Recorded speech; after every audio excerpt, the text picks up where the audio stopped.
Good evening and good morning and good afternoon. जब भी आप ये सेशन देख रहे हैं ना, आपको उसके हिसाब से मैं ग्रीटिंग दे देता हूँ सबसे पहले तो। और आज का जो सेशन है उसमें हम लोग सीजीएल मेंस का सेकंड सेट डिस्कस करने वाले हैं, जो आप लोगों के लिए तैयार किया गया है और ये टीचमेंट पे आप लोग को मॉक फॉर्म में भी अवेलेबल है।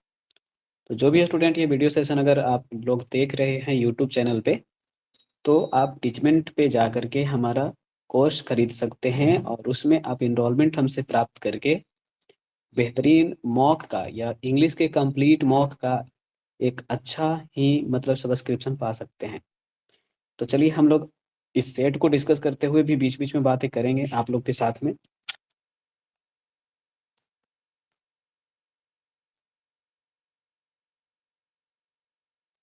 देखिएगा, तो सबसे पहले आपको क्वेश्चन जो फर्स्ट दिया गया था उसमें ये क्वेश्चन था कि select the most appropriate synonymous of ruin.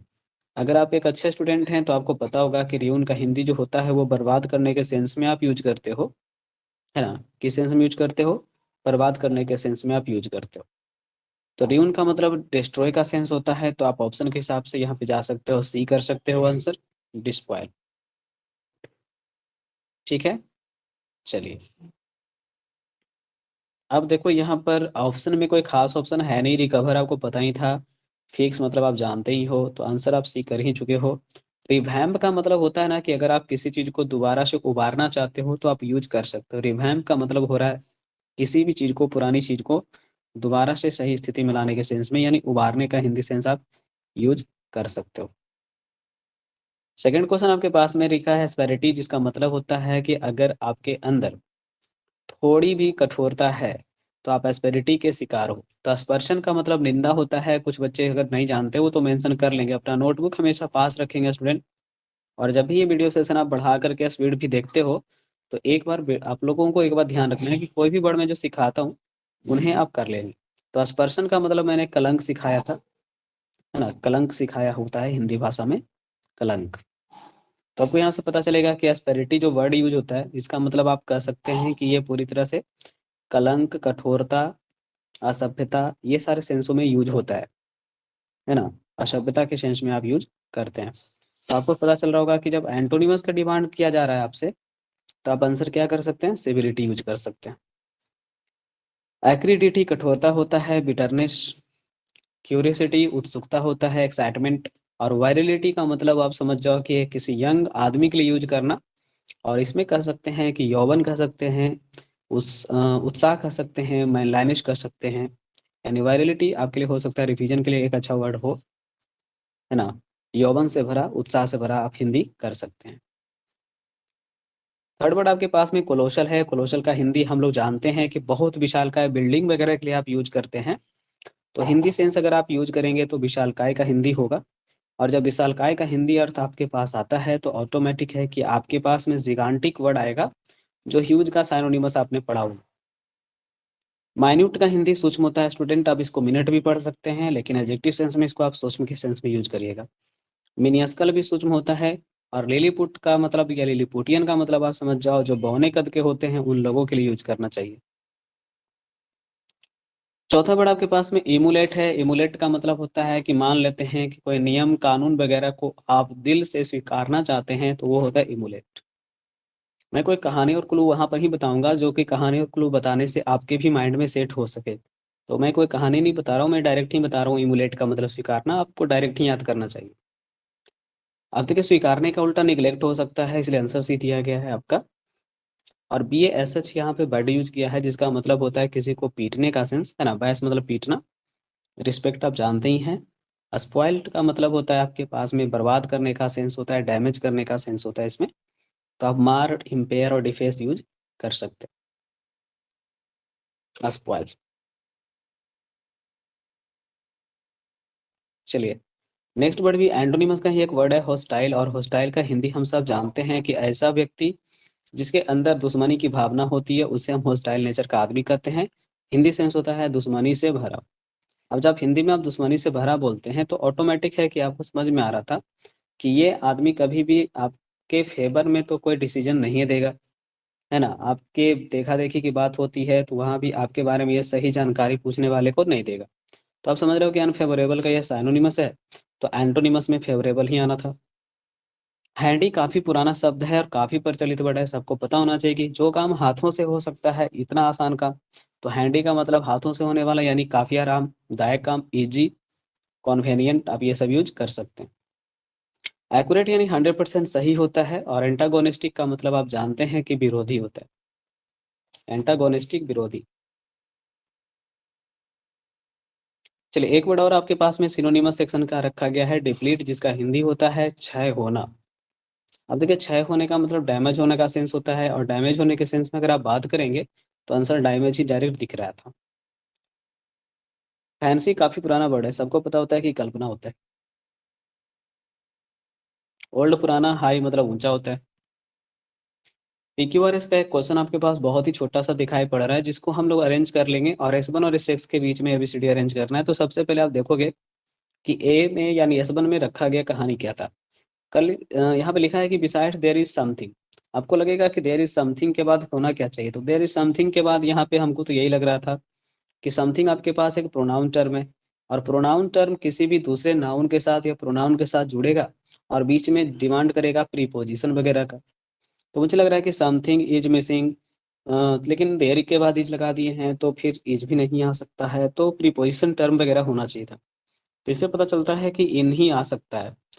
एक बार फिर से पढ़ लीजिए S1 को और सी को। Besides there is something in the outlook of an English man. कुछ तो होता है अंग्रेजों के दृष्टिकोण में जो अलग होता है। तो इतना सही आंसर आपके पास बन जाएगा CABT। पूरा पढ़ने की कोई आवश्यकता नहीं है, ये कॉन्फिडेंस बिल्ड करिए, नहीं तो फिर आपको परेशानी होता ही रहेगा जिंदगी में। इतना ही से आपको सेटिस्फैक्शन मिलना चाहिए।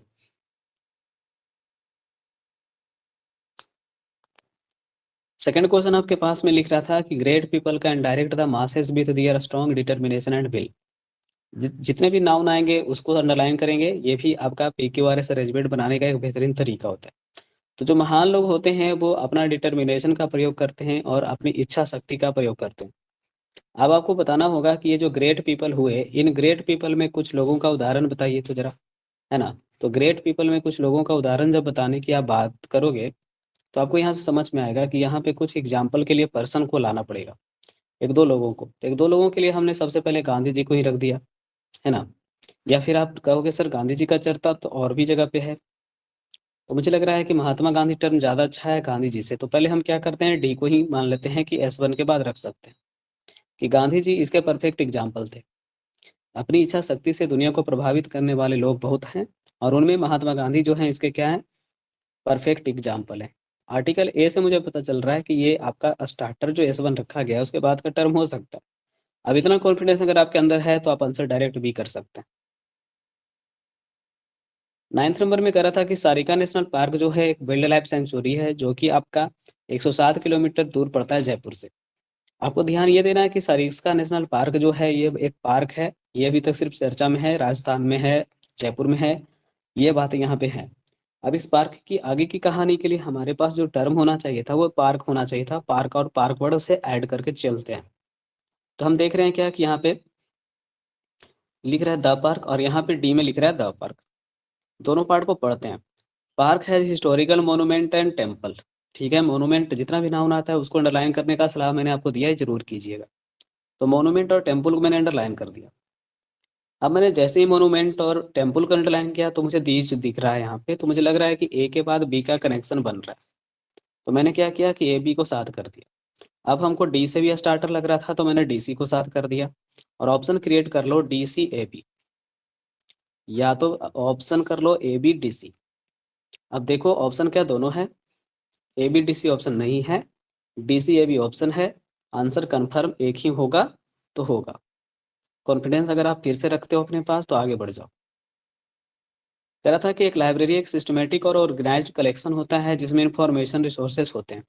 जितना नाउन आता है उसको अंडरलाइन करो। लाइब्रेरी को बोला गया है एक सिस्टमेटिक अरेंजमेंट जिसमें इंफॉर्मेशन देने वाले रिसोर्स होते हैं। अब लाइब्रेरी का प्रोनाउन ईट वगैरह लेकर के चलो। तो सबसे पहले आपको मैंने यहाँ पे ईट दिखाया, जितने नाउन थे अंडरलाइन किए थे आप, अगर किए थे तो ठीक है। तो ये रिसोर्स भी इसमें छूट रहा था, इस रिसोर्स को भी मैंने कर लिया यहाँ पे अंडरलाइन, कि लाइब्रेरी आपका इंफॉर्मेशनल रिसोर्स का एक कलेक्शन होता है। ये जो रिसोर्स होते हैं ये एक्सेसिबल होते हैं और इससे हम बहुत प्रकार की चीज़ों को सीख सकते हैं। अब आपको कन्फ्यूजन अगर हो रहा है तो यहाँ से क्लियर करो कि अगर हम रिसोर्स से रिसोर्स को मैच करेंगे तो एस वन के बाद ए ज़्यादा नज़दीक होगा। कोई बच्चा कहेगा नहीं सर, हमको लग रहा है कि एस वन में जो लाइब्रेरी वर्ड यूज किया गया था, उस लाइब्रेरी वर्ड का प्रोनाउन अगर यूज करेंगे सर तो इट होगा और इट का मतलब बी होगा। तो मैंने क्या सिखाया, ए बी या तो बी ए ऑप्शन देखो कहाँ कहाँ पे है। जब दो ऑप्शन फाइट करते हैं कि ए से भी स्टार्ट हो सकता है बी से भी स्टार्ट हो सकता है, तो ये भी आपको ध्यान देना पड़ेगा। ए बी यहाँ पे नहीं है, यहाँ पे ए बी है, जी है, यहाँ पे ए बी है। अब इन दोनों ऑप्शन के लिए फाइनल करने के लिए आगे अब सी डी पे डिपेंड हैं आप। देख लीजिए, they facilitate group study and collaboration. अब दे का मतलब कौन लोग हैं जो कि ग्रुप स्टडी को बताते हैं, तो शायद यूजर वर्ड जो यूज किया है बी पार्ट में उसी को बता रहा होगा। ये फिजिकल और डिजिटल एक्सेस देता है यूजर को, और यूजर को ये जो एक्सेस देता है ये क्या होता है ना, ग्रुप स्टडी वगैरह भी करने में मदद करते हैं। अब शायद लास्ट में डी आना चाहिए था कि एक लाइब्रेरी का कलेक्शन में किताबें शामिल होती हैं, पेरियोडिकल शामिल होता है, न्यूज़पेपर शामिल होता है, और लाइब्रेरी में अलग अलग अलग प्रकार की आइटम्स और भी होती हैं। तो मुझे लग रहा है कि डी का जो कनेक्शन है कन्फर्म है कि एस सिक्स के साथ है। जिसमें ज़्यादा चीज़ें आपको मिलेंगी उतना ज़्यादा टाइम आपको लगने वाला है, तो कभी भी घबराने की बात नहीं है ना, कभी भी घबराने की बात नहीं है, आराम से आप चल सकते हैं। तो यहाँ पे एस सिक्स का रिलेशन डी से करेंगे और आंसर फाइनली करेंगे क्या, चलिए ऑप्शन नंबर डी हो जाएगा, हाँ ठीक है, डी फाइनल आंसर। चलिए अब देखते हैं क्वेश्चन नंबर 11th, यानी फाइनली आपके पास पीक्यूआरएस के 4 क्वेश्चन मैंने रखे हुए हैं। आपका कैसे देगा मेंस का पेपर, ना आपको पता ना मुझे पता। क्वेश्चन की संख्या कितनी किस सेक्शन में रहने वाली है ये सब हम लोग सिर्फ प्रेडिक्ट ही कर सकते हैं। इसलिए अपने हिसाब से मैं आपको कुछ क्वेश्चन पेपर बेहतर प्रोवाइड करने की कोशिश करूंगा। और सबसे इम्पोर्टेंट बात यह है कि आप कुछ भी पढ़ते हैं, कुछ भी सॉल्यूशन करते हैं, आपका कैसा भी क्वेश्चन पेपर एग्जाम में आता है, आपसे क्वेश्चन बनने चाहिए। हाँ, टेक्स्ट बुक के कुछ क्वेश्चन पेपर काफ़ी उठपटांग सेट किए गए हैं, लेकिन आपको उनसे घबराने की आवश्यकता नहीं है। ठीक है ना, आप स्किप करिए उसे सेट्स को, और थोड़ा सा ध्यान दीजिए इस तरह के सेट जो मैं आपको प्रोवाइड करा रहा हूँ, ये आपके लिए बेनिफिशियल हो सकते हैं। कुछ और भी टीचर्स के सेट्स वगैरह आते रहते हैं टेलीग्राम पे, आप उनको भी फॉलो कर सकते हैं, उनसे भी आपको आइडिया मिल सकता है। फिर 11 में सबसे पहले क्या लिखा है, साइकोलॉजी हैज बीन डिफाइंड। अब आपको लग रहा होगा ना कि डिफाइंड जैसे ही हम पढ़ते हैं तो यहाँ पे मुझे एज का फीलिंग आने लगता है। तो देखो, क्वेश्चन में मैं हमेशा सिखाता हूँ कि आजकल टीसीएस जो आपसे पूछता है क्वेश्चन कॉमन ईरर का, वो स्पोकन बेस्ड बहुत पूछता है। तो मैंने कहा था ना कि आपको जब टीचमेंट पे मेरा ये वाला क्लास ले लोगे, जिससे का सोल्यूशन मैं अभी प्रोवाइड कर रहा हूँ जिस सेट का, तो आपको उसमें सेक्शनल टेस्ट वगैरह में स्पोकन पर आधारित कॉमन ईरर इंप्रूवमेंट बनाने का भरपूर क्वेश्चन मैं प्रोवाइड करने वाला हूँ। तो मेरे साथ जुड़ के रहिएगा, आपको फायदा मिलेगा। तो यहाँ लिख रहा है कि साइकोलॉजी हैज बीन डिफाइंड। आपको लग रहा होगा स्पोकन से ही आइडिया आ रहा है मुझे कि यहाँ पे एज के बिना हम आगे पढ़ ही नहीं पाएंगे। तो खत्म हो गया कहानी, डिफाइंड के बाद यहाँ पे क्या पुट करो, एज। अब देखो, कोई आप लोग कहोगे कि 11 नंबर क्वेश्चन को इतना जल्दी बता के आप निकल रहे हो। हमको बता तो दो यार कि वर्ब के साथ एज हम कब लगाते हैं। तो देखो, मैंने लिखा है कि वर्ब आपका एज तब लेता है जब क्वेश्चन को पढ़ने पर कंपैरिजन का सेंस आपको समझ में आता है। हाँ, आप कुछ वर्ब भी याद कर सकते हो जिनके साथ एज लगता है, जैसे यहाँ पे आपको रिप्रेजेंट मैंने किया है। परिभाषित किसी के तरह ही करेंगे, वर्णन किसी के जैसा करेंगे, चित्रण किसी के जैसा करेंगे, है ना, निरूपण किसी के जैसा करेंगे, चित्रांकन किसी के जैसा करेंगे, व्याख्या किसी के जैसा होगा, एक्सप्लेन किसी के जैसा करेंगे, अनुकरण किसी को किसी के जैसा करेंगे, किसी को किसी के जैसा कंसीडर करेंगे, किसी के साथ किसी प्रकार का ट्रीटमेंट करेंगे, रिस्पेक्ट किसी को किसी की तरह ही देंगे, और सम्मान किसी को किसी की तरह ही देंगे। तो ये सारे टर्म हमेशा एज लेकर आएंगे, क्योंकि इसमें हमेशा हिंदी हो रहा है किसी की तरह, किसी की तरह, और किसी की तरह का इंग्लिश सेंस क्या होता है, एज होता है। देख लो, I consider regard treat respect him as my elder brother, कि मैं उसको अपने बड़े भाई की तरह रिस्पेक्ट करता हूँ, एज होगा तो होगा। कुछ हिस्टोरियन जो होते हैं नेहरू जी को एक डिक्टेटर की तरह देखते हैं, तो एक डिक्टेटर की तरह चित्रण करते हैं, तो डिस्क्राइब होगा, डिपिक्टेड होगा, पोर्ट्रेट होगा, जो भी होगा, लेकिन आंसर होगा क्या, तो एज होगा। भाव को डिफाइन किया जाता है सब्जेक्ट के एक्शन एक्शन के तौर पे, तो एक्शन के तौर पे का मतलब एज ही होगा।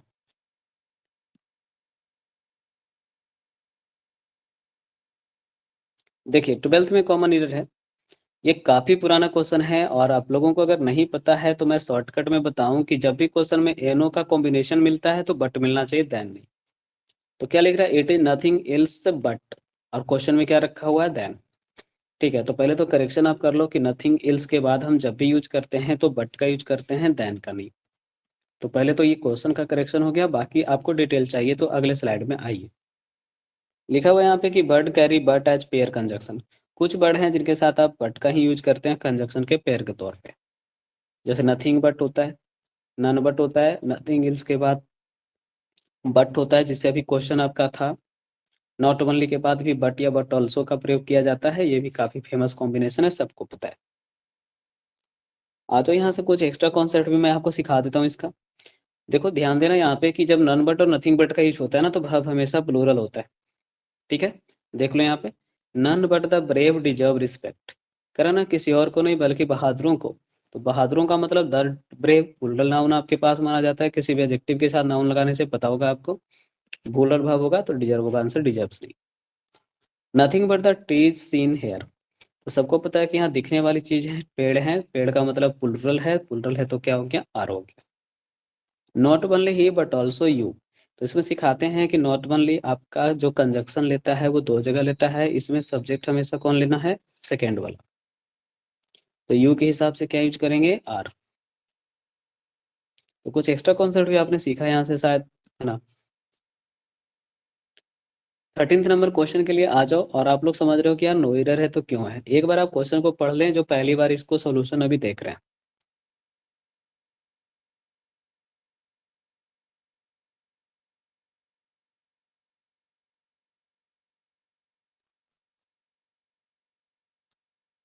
चलिए देखिए, the investors were put off by the dirty wages of the workshop. Wages का मतलब कंडीशन होता है, कई बार होता है ना कि आप किसी वर्ड को देख करके परेशान होते रहते हैं, तो उसको इग्नोर करके भी आप पढ़ सकते थे, है ना। Dirty condition of the workshop पढ़ करके खुद भी समझ सकते थे कि विजेस का मतलब कंडीशन है यहाँ पे।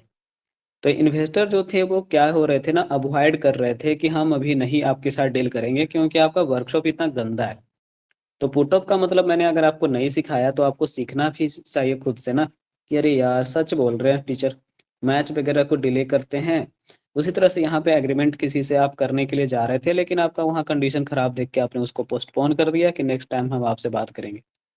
तो क्वेश्चन सही था कि इन्वेस्टर जो थे उन्होंने डर्टी बिजनेस कंडीशन वर्कशॉप का देख करके क्या किया? प्लान को पुट ऑफ कर दिया, तो नो एरर करना ही है। अब तो करा ना कि हर कोई व्यक्ति एग्री था कि उसके पास कुछ तो ऐसा है जो कि उसको खास बना देता है। तो जब भी क्वेश्चन में आप पढ़ते हो और क्वेश्चन में लगता है कि किसी आदमी का डिस्क्रिप्शन आपको लिखना है, डिस्क्रिप्शन का मतलब आपके पास किसी आदमी की प्रॉपर्टी बतानी है, तो आपको प्रॉपर्टी जैसा ही और क्वालिटी बताने जैसा ही क्या यूज करना है? कॉम्बिनेशन यूज करना है। तो अब देखना है कि प्रॉपर्टी, क्वालिटी और डिस्क्रिप्शन बताने वाला इसमें कौन सा मुहावरा है। तो फोर्थ ईयर स्टेट आपको क्या होता है ये मैं बताऊंगा, कर्टन लेक्चर क्या होता है बताऊंगा, एलो प्रश्न में भी आपको बताऊंगा, नेक्स्ट स्लाइड में आपके पास आएगा। फिलहाल आंसर यहाँ पे आएगा गिफ्ट ऑफ द गैप, कि हर आदमी इस बात को जानता था कि उसके पास भाषण देने की बहुत अच्छी कला है ना। तो आदमी की क्वालिटी की बात करनी है, इसलिए मैंने आंसर चुन किया है एबिलिटी टू स्पीक वेल, यानी गिफ्ट ऑफ द कैप। बाकी देखिए आपके पास फोर्थ ईयर स्टेट था जिसका मतलब मीडिया होता है, जिसको चतुर्थ स्तंभ कहा जाता है भारतीय कॉम्बिनेशन में।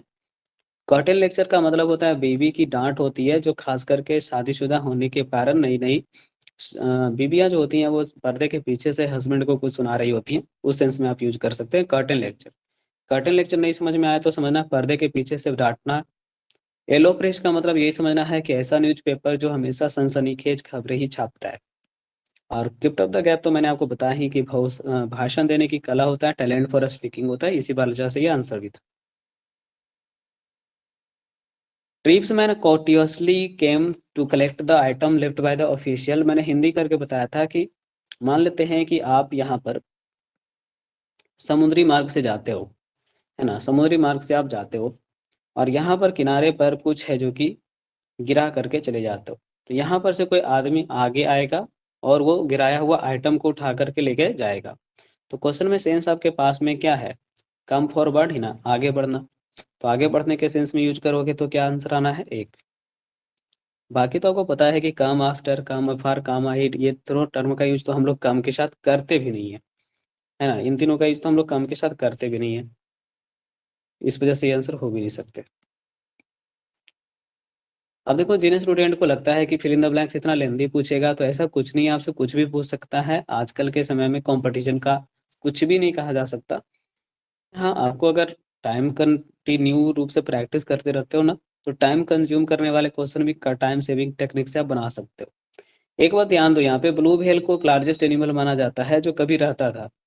इसका मतलब क्या है कि कभी रहता था, यानी आज इसका सिर्फ नमूना बचा है। तो सैंपल कैसे कर दोगे? सैंपल तो होता है, लगता है कि कोई नॉन लिविंग सेंस में अच्छा है न, पैटर्न भी अच्छा नहीं है। पैटर्न तो होता है कि किसी भी शरीर के ऊपर की रचना को बोलना चाहिए ना। मॉडल इसलिए यूज नहीं होगा क्योंकि तो सेमी मॉडल वाला मॉडल यूज किया है, ईएल रहता तो सोचते भी। डायरेक्ट आंसर डी बचता है।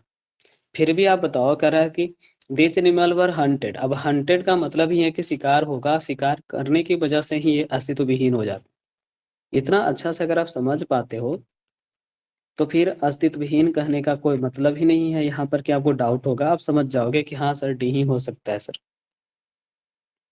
चलो, एलिमिनेशन का मतलब तो ये समझ लो कि एलिमिनेशन राउंड आप सुनते होंगे जब किसी भी प्रकार का टूर्नामेंट का ऐसा राउंड चलता है जिसमें आप मैच हारोगे और बाहर हो जाओगे। तो एलिमिनेशन का राउंड का मतलब अंतिम राउंड होता है, तो एलिमिनेशन का मतलब हटाना भी कहते हैं लोग। इरेडिकेशन आप नहीं जानते हो तो समझ लो कि इरेडिकेशन ऑफ स्मॉल पॉक्स का हम लोग चर्चा करते हैं कि भारत में लगभग है जो कि चिकन पॉक्स और स्मॉल पॉक्स खत्म ही हो गया है। तो इरेडिकेशन का हिंदी समाप्ति कर सकते हैं।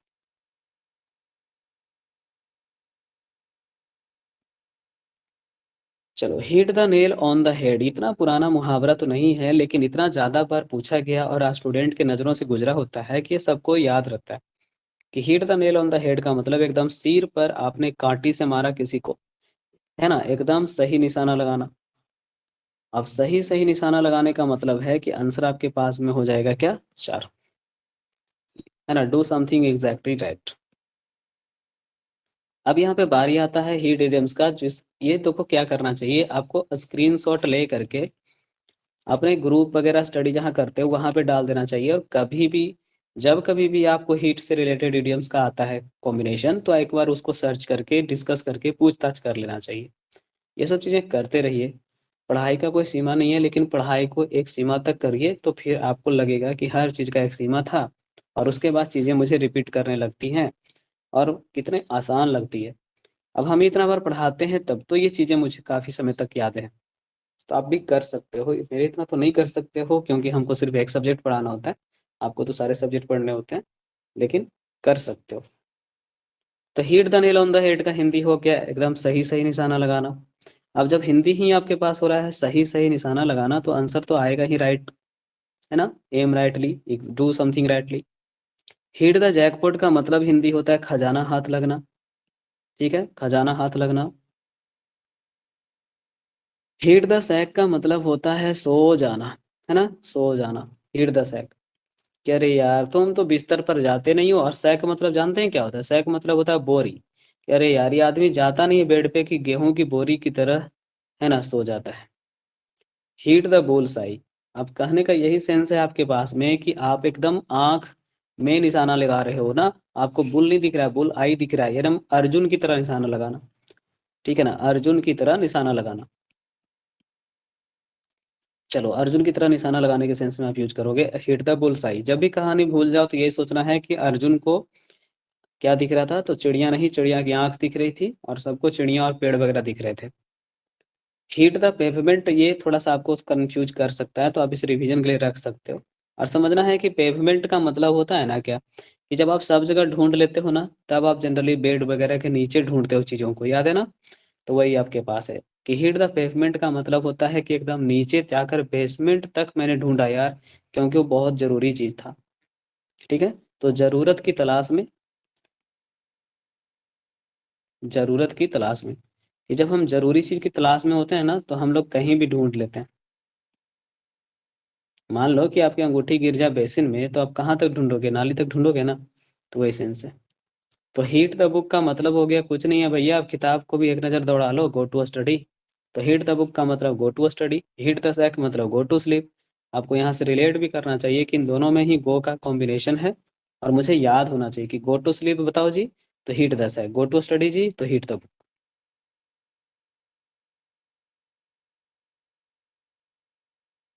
अब यहाँ देखो क्या कह रहा है, separate the wheat from the SAP.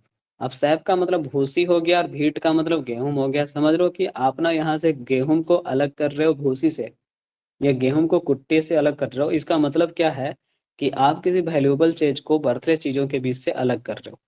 ठीक है, तो अब ये कोई भी बच्चा याद मत करे, डायरेक्ट याद रखे कि भीट को उसके मतलब कि जो भी है भूसी से अलग करने का sense. Turnover a new leaf अगर आप नहीं जानते हो तो आपको भी जीवन में नया शुरुआत करने का मौका नहीं मिलेगा। तो जीवन में कुछ बेहतर काम शुरू करने के सेंस में आप यूज कर सकते हो, इसलिए आंसर आएगा बी। कुछ नया करना, कुछ बेहतर करना। और मैं तो भी देखो एक ही डायलॉग मारता हूँ, ये सबको याद है बउआ, आपको भी याद होना चाहिए। वन हो वाक इन स्लीप पूछेगा तो कोई भी आदमी बोलेगा सर पहले तो वाक का मतलब बुलिस्ट बता दो सर, है ना, बुलना। और स्लीप का मतलब हो गया सोना। हो गया काम खत्म। अब सोमनम और बुलिस्ट दोनों को मिला करके लिख लो, सोमनम बुलिस्ट, नींद में बुलना। ड्रोवर होता है मवेशी विक्रेता, फास्टिडियस तुनक मिजाज आदमी, न्यूमिस्मैटिस्ट होता है सिक्कों का अध्ययन करना या संग्रह करने वाला।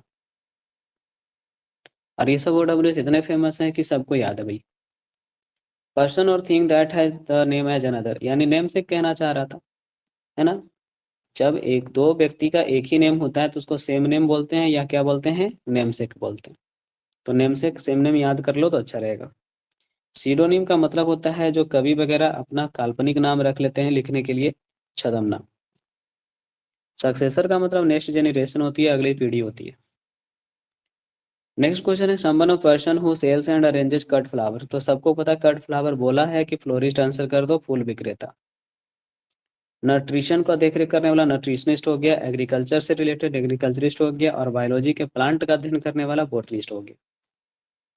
मैग्नानिमस में ये वाला आपका सही था। हिंदी आपको पता ही है कि उदार होता है यानी जेनिरस होता है, तो आपको कोई सिखाने वाली बात तो इसमें है नहीं। और च्यूसिया से आपका ये वाला सही है, तो बाकी सब गलत है, जिसका मतलब किस्मत वाला होता है, लकी होता है। देखिए क्लोस्टिच की कहानी के लिए ज्यादा परेशान मत होया करिए, मैं बार बार कहता हूँ कहानी को कंप्लीट सबसे पहले लास्ट तक पढ़ लीजिए, फिर ऑप्शन ब्लैंक का स्पेस जो में आप सोच रहे हैं कि हमको ये शब्द चाहिए, उसका समानार्थी शब्द या उसके रिलेशन का शब्द आपको आंसर में टिक कर देना है। कह रहा था it was a cool and windy day, यानी बहुत ही ठंडा दिन था। शीला, जोरा और लांबा ये तीनों हैं, और मैं, है ना, ये जो थे on our way to the park. आप कहोगे सर ये तो कोलोकेशन की तरह आप पढ़ जाते हो। जी हाँ, हम पढ़ेंगे ही ना, क्योंकि इतना पढ़ाए जो है आप लोग को। ऑन आवर वे टू, है ना, द पार्क, या होम वगैरह हो सकता है। तो क्वेश्चन में आपका वो लोग कोलोकेशन जो होता है वो बहुत हेल्पफुल होता है स्टूडेंट। तो ऑन आवर वे टू, तो यही आंसर आएगा आपके पास में ऑन। जब ये दोनों है जो कि पार्क के रास्ते पर थे, ऑन आवर वे, है ना। तब चलिए आगे बढ़ते हैं, देखते हैं। अब सबको पता है ऑन आवर वे के बाद यहाँ पे देर होगा। वहां पे क्या होता है कि सैला जो होती है कुछ उसके जूतों में महसूस करती है कि चिपक गया। अब यहाँ पे महसूस करने का इंग्लिश क्या होगा, तो फेल्ट होगा। तो पहले भर ही लेते हैं, है ना। वहां पे उसे महसूस होता है कि कुछ तो उसके जूतों में चिमक चिपक गया है। Must be a of chewing gum, उसे लगता है कि ये कुछ नहीं होगा बल्कि चिंगम का एक टुकड़ा ही होगा, और क्या। तो सी मटर्ड मतलब बुदबुदाती है ना, मटर मतलब बुदबुदाना होता है। As see down to remove the object, अब वो क्या करेगी, झुक करके उसको निकालेगी। तो झुक के, झुकने के सेंस में लीन का भी टू लीन होगा। और जैसे वो झुक करके उसको निकालती है, तो जो कुछ वो निकालती है अपने जूतों से, वो देखती है कि एक नोट था, तो कितना रुपए का, 500 रुपया का। अब देखो लो अपने क्या क्या फिल किया है, ऑन, देयर, है ना, फेल्ट, पीस और बेंट। यही सारे ऑप्शंस आगे होने चाहिए। या देख लीजिए यहाँ पे करा था कि उसे महसूस हुआ कि कुछ तो उसके जूतों में चिपका है, तो फेल्ट आंसर दिया है। लीजिए अब उसे लगता है कि कुछ नहीं होगा बल्कि च्युइंगम का एक टुकड़ा होगा, तो पीस ऑफ च्युइंगम हम पहले भी फिल किए थे, वही आंसर दिया है। फिर वो करता है कि वो क्या करती है, झुकती है। तो हमने वहां पे लीन वर्ड यूज किया था ना, इन्होंने बेंट वर्ड यूज किया है, तो भी सही है। हमने लीन वर्ड यूज किया था जो कि यहाँ पे ऑप्शन में नहीं है, लेकिन उसका समानार्थी शब्द क्या है, बेंट। वो झुकी थी, तो झुकी थी तो बेंट का यूज होगा, क्योंकि पास्ट की बात है। चलो अब यहाँ पे कह रहा था कि भारती the tone of the speaker. तो टोन ऑफ द स्पीकर जब आपसे पूछेगा तो पैसेज को बढ़िया से पढ़िए और पैसेज के अंदर सोचिए कि कहानी में क्या क्या चीजें रखी गई है।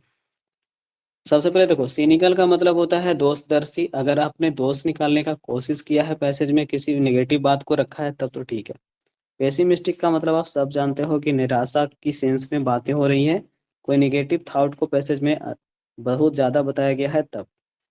और मेलेनकोलिक का मतलब आप समझ के चलो कि यहाँ पे क्वेश्चन में सेंस हो रहा है पूरी तरह से कैसा, गंभीरता का। चलिए अब बात करते हैं कि कहानी के अंदर है क्या। तो कह रहा है कि मिगालू एक अब तक का सबसे बड़ा रिकॉग्नाइजेबल भेल है, क्योंकि ये पूरी तरह से वाइट है। जितना भी प्रकार का डाटा रहेगा उसे गौर कीजिएगा, है ना। मेरे की तो आदत होती है कि मैं रफ वर्क लेकर के, रफ शीट लेकर के लिखता भी जाता हूँ कि मिगालू जो है वो वाइट कलर की है और ये अब तक की सबसे बड़ी भेल मानी जाती है। कह रहा था कि मेघालय का जो स्किन साइंटिस्ट लोगों ने अब तक पहचाना है खास करके, तो उसके हिसाब से उन्होंने बताया कि ये मेल है। यानी यहाँ मुझे से पता चल रहा है कि जिस कहानी में भेल यहाँ पे रखा गया है, ये भेल कैसा मेल है। And his albino appearance is a result of variation in the gene responsible to the colour of the skin. मतलब इसके स्किन के कलर में वेरिएशन जो है आपका इसके जीन वेरिएशन के कारण खास करके है। फिर आगे लिख रहा था आपके पास में, simple by looking different Migaloo has become an icon with Australia's east coast humpback whale population. यानी कि व्हेल की पॉपुलेशन जो है वो ज्यादातर कहाँ पे है, ऑस्ट्रेलिया में है। और वहां पर ये है जो कि काफी चर्चित है। साथ ही साथ Migaloo has his own Twitter account with over 10,000 follower. यानी कि मेघालू के नाम से यहाँ पे ट्विटर एक हैंडल क्रिएट किया गया है जिसमें 10,000 फॉलोअर भी है। वेबसाइट वगैरह है जहाँ पे लोग अपना है जो कि क्या करते हैं, जानकारी इकट्ठा करते हैं इस भेल के बारे में। आपका रहता है he was first discovered in 1991। तो जो फर्स्ट और सेकंड और थर्ड ये सब लिखता है ना, उससे क्वेश्चन रहता है। तो आपको ध्यान देना है कि इसको सबसे पहले 1991 में ढूंढा गया था। और कहाँ ढूंढा गया था, ऑस्ट्रेलिया में बैरन किनारे था एक द्वीप, वहां पे ढूंढा गया था। तो आपको ये भी लिख देना है यहाँ पे कि इसको ऑस्ट्रेलिया में है जो कि ढूंढा गया था। जितना भी आपको डाटा मिलेगा उसे अंडरलाइन करते जाना है और लिखते भी जाना है अगर आप पेपर आपके पास है। With many not knowing where और when he will show up next. और उससे किसी को नहीं पता था कि ये मिलेंगे दोबारा भी, तो कब दिखेंगी, कहाँ दिखेंगी। लोग, लेकिन कीवी फैन लोग थोड़ा सा मतलब इसको लेकर के कंफ्यूज थे, क्योंकि न्यूजीलैंड के पानी में भी ये मिलता है, जबकि न्यूजीलैंड तो कीवी पक्षियों के लिए जाना जाता है। मतलब कि 2 साल पहले ये मिला है न्यूजीलैंड में, ठीक है। न्यूजीलैंड में ये मिला है आपका। आगे फिर कह रहा था कि अगर उसके बाद न्यूजीलैंड के बाद मेघालय गई तो कहाँ गई। शायद अब तक देखा जाए तो जो भी इसका देखने का घटना रहा है वो उतना सही घटनाक्रम नहीं रहा है। और जो व्हाइट व्हेल आपकी है, spotted off New South Wales, उसको है जो कि न्यू साउथ वेल्स में भी एक बार देखा गया है। अब थोड़ा सा चीज़ें कंफ्यूजिंग है, मतलब उतनी ज़्यादा जानकारी इनको देखे जाने की नहीं है। अगर आप रेगुलर लुकिंग लुकिंग की बात करें यहाँ पैक्स यानी इस बड़ी मोटी भेल का, तो ये अक्सर है जो कि क्या करते हैं, आपको कंफ्यूज कर देते हैं। वो मतलब अपना वाइट पेट जो इनकी वजह से ये क्या करते हैं, कंफ्यूज करते हैं। तो ये भी एक डाटा है, इसको भी ध्यान रख सकते हैं। ये अक्सर कंफ्यूज करता है अपने वाइट बेली की वजह से। और वाइट बेली की वजह से ये जल्दी दिखता नहीं है, दिखता भी होगा तो ध्यान नहीं जाता होगा। हाँ, और ये क्या करता है कि जब दिखता है ना तो अचानक से अपना फ्लिप अपसाइड डाउन, यानी अपने आप को मोड़ लेता है, और ये मोड़ लेने की वजह से नहीं दिख पाता है कि कौन था क्या था, है ना। लिखा भी है वाइट बेली के कारण। अब देखो यहाँ से कोई भी बना सकते हो। पैसेज में पूरी तरह से मेघालय का चर्चा है, तो ये विस्तृत चर्चा किया गया है, तो डिस्क्रिप्टिव नेचर का पैसेज है आपका। कह रहा था कि कौन सा पैसेज में टर्नओवर का मतलब क्या है, तो टर्नओवर का मतलब क्या यूज किया था, फ्लिप यूज किया था, है ना। तो आंसर फ्लिप होगा। कह रहा था रेगुलर जो लुकिंग है हम्पबक का, उसमें भेल अपने आप को ट्रिक कैसे करती है। तो ये आपका जो वाइट कलर का इसका बेली था उसके कारण ही यह क्या करती है, अक्सर कंफ्यूज करती है आपको। तो यहाँ पे आंसर डी आएगा।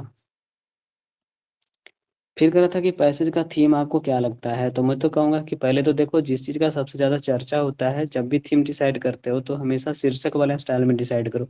तो हर जगह एक ही नाम लिखा गया है और वो है मिगालू। तो पहले तो मिगालू लिखना पड़ेगा आपको, और फिर लिखना पड़ेगा कि इसको अलग अलग जगह पे देखे जाने की बातें हो रही है। तो साइटिंग, तो साइटिंग ऑफ मिगालू का मतलब होगा कि आंसर आपके पास 1 नंबर ही हो सकता है। आपका रहा था मेघालय को सबसे पहले कहाँ ढूंढा गया था? ऑस्ट्रेलिया के एक बीच था, आपको वहां ढूंढा गया था, तो इसलिए आंसर यही होगा, है ना। बैरन बे ऑस्ट्रेलिया में ढूंढा गया था 1991 में। ठीक है, तो इसमें भी कोई डाउट नहीं था, आप आराम से इस क्वेश्चन को भी कर सकते थे। चलिए, देखिए एक क्लोज टेस्ट आपके पास में और है जो कि पेट्रोलियम प्रोडक्ट से रिलेटेड है, और इस प्रकार के पैसेजेज एग्जामिनेशन में बहुत पूछे जाते हैं, इसलिए मैं इस प्रकार के पैसेज आपको जरूर देता हूँ।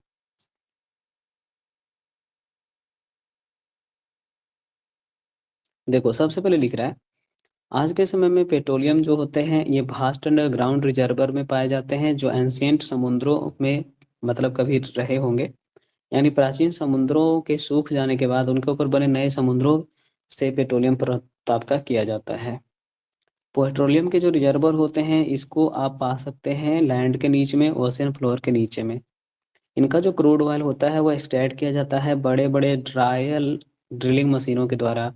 पेट्रोलियम का यूज किया जाता है गैसोलीन के निर्माण में, जो एक इम्पॉर्टेंट प्रोडक्ट है।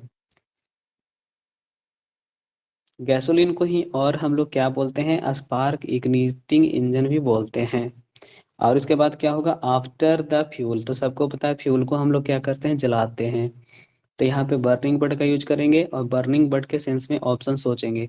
तो बर्निंग का मतलब फायर नहीं होगा, फायरिंग होना चाहिए था, तो आंसर क्या होगा? इग्नाइटिंग।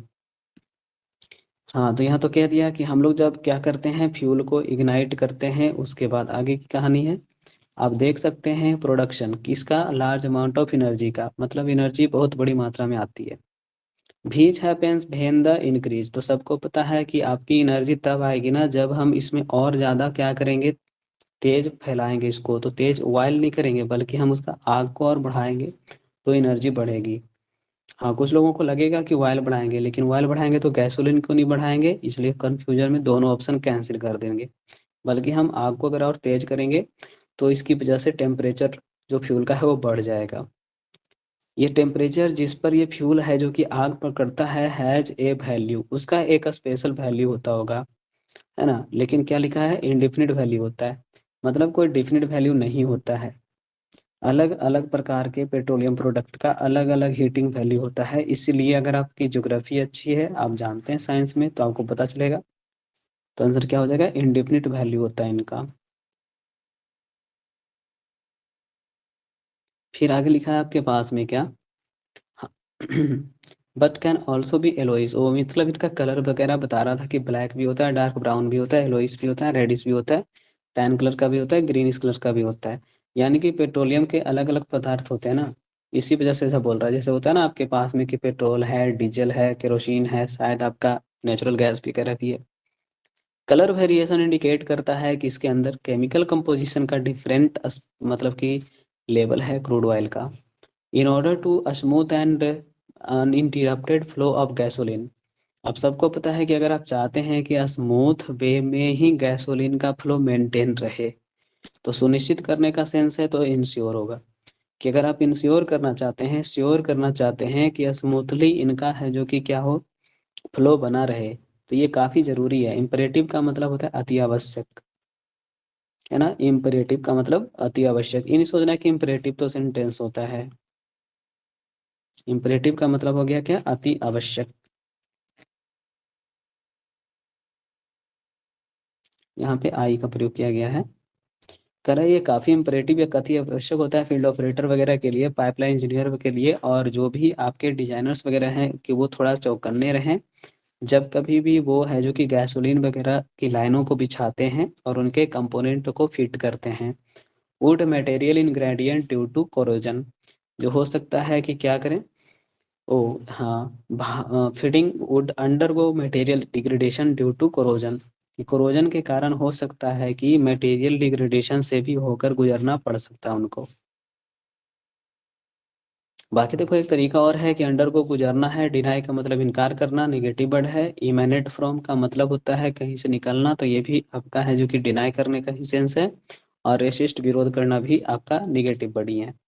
तो ऐसे ही एलिमिनेट कर लिया करें कि एसिड एक ग्रुप का वर्ड है, ये तीनों कैंसिल हो जाएगा, आंसर आपके पास फाइनली बी आ जाएगा। एक बार मिला के पढ़ लीजिए। देखो कभी भी क्लोज बनाओ ना, तो अंतिम में एक बार 10 वर्ड या 5 वर्ड को मिला के भी देख लो। इससे क्या होगा ना कि कई बार एक और का आंसर चेंज भी हो सकता है। करा कि आज के समय में पेट्रोलियम को कहीं न कहीं वास्ट अंडरग्राउंड रिजर्वर के तौर पे देखा जाता है, जो प्राचीन समुद्रों के सूखने से आज निर्मित हुए हैं। पेट्रोलियम रिजर्वर जो होते हैं, ये आपको धरती के नीचे और ओशियन फ्लोर में पाए जाते हैं। और क्रूड ऑयल जो होता है, वो अक्सर हम जायंट ड्रिलिंग मशीनों के द्वारा निकालते हैं। पेट्रोलियम का यूज़ गैसोलीन में होता है, जो कि इम्पोर्टेंट प्रोडक्ट है हमारे आज के जीवन में। गैसोलीन को ही और हम स्पार्क इग्निशन इंजन के तौर पे भी जानते हैं। और जब कभी हम लोग फ्यूल को क्या करते हैं, तो सबको पता है जलाते हैं तो इग्नाइटिंग होगा। कि जब हम फ्यूल को इग्नाइट करते हैं, जलाते हैं, तो आप देखेंगे कि प्रोडक्शन होता है लार्ज अमाउंट ऑफ एनर्जी का, जो आपको है जो कि इंक्रीज करता है टेम्परेचर का। तो व्हेन द फायर इंक्रीजेज होगा, है ना, या व्हेन द मतलब जो भी आपके पास में है, जब हम इसका हीट को इंक्रीज करते हैं, फायर को इंक्रीज करते हैं, टेम्परेचर ऑफ फ्यूल को, तो ये टेम्परेचर जो आपका है वो आपका फ्यूल पकड़ लेता है। और ये एक इसे वैल्यू देता है हर प्रकार के ईंधन के लिए। तो सबको पता है कि ये अलग अलग वैल्यू देगा ना, अलग अलग प्रकार के ईंधन के लिए, है ना। फिर कह रहा था कि क्रूड ऑयल अक्सर ब्लैक कलर के, ब्राउन कलर के, और येलोइश, रेडिश, टान कलर के और ग्रीनिश कलर के होते हैं। और जो कलर वेरिएशन होता है वो इंडिकेट करता है कि इसमें डिफरेंट प्रकार के केमिकल कंपोजिशन है और डिफरेंट सप्लाई होता है, इसमें डिफरेंट डिफरेंट लेवल पर सप्लाई होता है क्रूड ऑयल, जिसकी वजह से कलर वेरिएशन होता है। अगर आप चाहते हैं कि ये आपका जो अनइंटरप्टेड फ्लो बना रहे गैसोलीन का आप सभी यूजर के बीच में, तो ये काफ़ी इम्परेटिव यानी ज़रूरी हो गया है कि फील्ड ऑपरेटर, पाइपलाइन इंजीनियर, ये सब जो हैं वो सही से काम करें अपने आप में। और साथ ही साथ जो आपका लाइन और कंपोनेंट फिटिंग है, वो मटेरियल डिग्रेडेशन जो कोरोजन के कारण है, ऐसी स्थिति से उनको गुजरना नहीं पड़े। तो इससे क्या होता है ना कि आइडिया मिल जाता है कि हमने जो भरा है बिल्कुल सही भरा है। और जहाँ पे मिसमैच होगा तो तुरंत आंसर चेंज करना पड़ता है। 40 में कह रहा था कि एक्सप्रेस तो गिवन वर्ड इन तो इनडायरेक्ट स्पीच, इसके लिए ज़्यादा सोचना बंद करो, पहले सेट टू है। जी हाँ, तो बिल्कुल, तो नरेशन चेंज में आपको टेंस चेंज करना होता है। और हमको बताया जाता है कि जब हेड का चेंज करते हैं तो हेड तो करते ही हैं, एक हेड और ले आते हैं V3 के लिए, क्योंकि हेड यहाँ पे V2 का काम कर रहा है और इसीलिए हमको यूज करना है हेड प्लस V3। तो ये आपको बढ़िया क्वेश्चन मैं मानता हूँ। अब डबल हेड देखेंगे तो मात्र ऑप्शन नंबर बी में है, हो गया आंसर। क्वेश्चन में कह रहा था आपके पास में इंडेफिनिट आर्टिकल का सही प्रयोग कहाँ पे हुआ है, देखिएगा। तो कीन आई का मतलब ए तो सही था यहाँ पे आपके पास में। ग्रीन प्रॉफिट के लिए भी ए सही था, तो अब गलती का जगह बंद है, तो आंसर एक ही हो सकता है। इसमें आपको करना कुछ नहीं है, इनडायरेक्ट स्पीच में आपको फिर से लेके चलना है। तो पहले ध्यान दो, क्वेश्चन में सेड है और यहाँ पे भाट है, तो पहले तो क्वेश्चन में टोल्ड होगा नहीं, क्योंकि पूछने की बात हो रही है ना। तो डायरेक्ट आंसर सब छट जाएगा और डायरेक्ट आंसर आपके पास हो जाएगा डी नंबर। समझ में आई बात ना। क्वेश्चन इंट्रोगेटिव होता है तो सेड नहीं, आस्क्ड का यूज करते हैं, इंक्वायर्ड का यूज करते हैं, वांटेड टू नो का यूज करते हैं, सेड टू और टोल्ड तो करते ही नहीं है ना। तो ऑप्शन 1 2 3 तो ऐसे ही एलिमिनेट हो जाएगा, आपको डायरेक्ट आंसर 4 कर लेना। पैसिव वॉइस जब भी बनाने के लिए पूछेगा तो हमेशा मैंने सिखाया है कि इसके लिए हमको V1 का एमिजार करना होता है ना, इमेजार करना होता है। जब हमारे पास V2 होता है तो इसके लिए हमको बाजबियर के साथ V3 लगाना पड़ता है। जब हमारे पास V3 होता है तो बीन के साथ हमको लगाना पड़ता है V3। जब V4 होता है हमारे पास तो पैसे बनाने के लिए बीन के साथ हमको V3 लगाना पड़ता है। और जब V1 रहता है तो बी के साथ V3 लगाना पड़ता है। और जब V5 रहता है तो भी हम लोगों को लगाना पड़ता है एमिजारी। तो ये जो वर्ब के 5 फॉर्म होते हैं, ये आपको ध्यान देना है। ठीक है, चलिए। तो क्वेश्चन में यहाँ पे आपको ध्यान देना है कि लूप का मतलब V1 है आपके पास में, तो एम इज आर होना चाहिए था। कैन कैंसिल कर दो, आर का प्रयोग सही है, आर का प्रयोग तो है, लेकिन यहाँ पे आप देखना पड़ेगा। कैन तो कैंसिल है, अब इन दोनों में फाइनल करो। तो सबसे पहले कब्स आर लुक्ड आफ्टर होना चाहिए था, क्योंकि क्वेश्चन में ही यूज किया क्या था, आफ्टर यूज किया था। और इसमें क्या लगा रखा है, बाई लगा रखा है। तो आंसर फाइनल आपको बी करना है। 44 में आपको इम्प्रूवमेंट का क्वेश्चन इतना आसान देगा तो कोई भी बच्चा बना देगा कि इसके बाद V1 नहीं बहुआ V3 होता है, तो V3 होगा, तो आंसर आपके पास में सी हो जाएगा। अनलेस का जब प्रयोग करते हैं तो उसके हिसाब से क्वेश्चन आपके पास नहीं दिया, ये तो फ्रेजल वर्ब का क्वेश्चन है ना। Unless be we can not succeed. तो कहना चाह रहा है कि देखिए भैया, जब तक हम आपस में मिल करके मिलवट के काम नहीं करेंगे, हम सफल नहीं होंगे। तो वर्क टुगेदर का फ्रेजल वर्ब होता है आपके पास में पुल टुगेदर। ठीक है ना, पुल टुगेदर यानी कि कम टुगेदर। तो आंसर क्या कर लेंगे हम, पुल टुगेदर। बाकी देख लो, पुल टुगेदर का मतलब तो साथ साथ मिलके काम होता है। बाकी यहाँ पे कुछ फ्रेजल वर्ब दिए गए हैं जिसको आप लोग जरूर स्क्रीनशॉट ले करके आपस में शेयर करिए। और हम तो कहेंगे कि भाई, आपको भलाई के लिए इतना अच्छा टेबल जब तैयार किया जाता है तो कृपया लोगों को शेयर करके खुद याद भी कीजिए। तो पुलअप का मतलब होता है जब मम्मी कान पकड़ के ऊपर की ओर खींचती हैं, यानी डांटना। तो स्कॉल्ड है, रिब्यूक है, चाइल्ड है। बाकी देख लो, एग्जाम्पल यहाँ लिखा है कि स्टूडेंट को प्रिंसिपल के द्वारा डांटा गया था, तो आंसर अप होगा। पुल डाउन का मतलब होता है कि अगर हम बिल्डिंग वगैरह को नीचे गिरा रहे हैं तब यूज करना है। हाँ, जैसे आपने कुछ समय पहले नोएडा की एक बिल्डिंग गिराने की घटनाक्रम सुनी होगी, न्यूज वगैरह देखा होगा। तो पुल डाउन का एग्जाम्पल है वो। डिमोलिश या कोलैप्स। भाई did they pull the skyscraper, question था कि उन्होंने इतने बड़े बहुमंजिला एक इमारत को गिरा ही क्यों दिया, पुल डाउन हो जाएगा।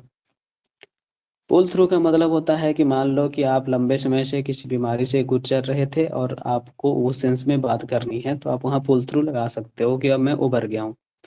है ना, उबरना का हिंदी है। I think C will pull, है ना, थ्रू हर लॉन्ग इलनेस, की उम्मीद है कि वो अपनी लंबी बीमारी से गुजर जाएगी, मतलब कि रिकवर हो जाएगी। गुजर जाए मतलब गुजर नहीं जाएगी हमेशा के लिए।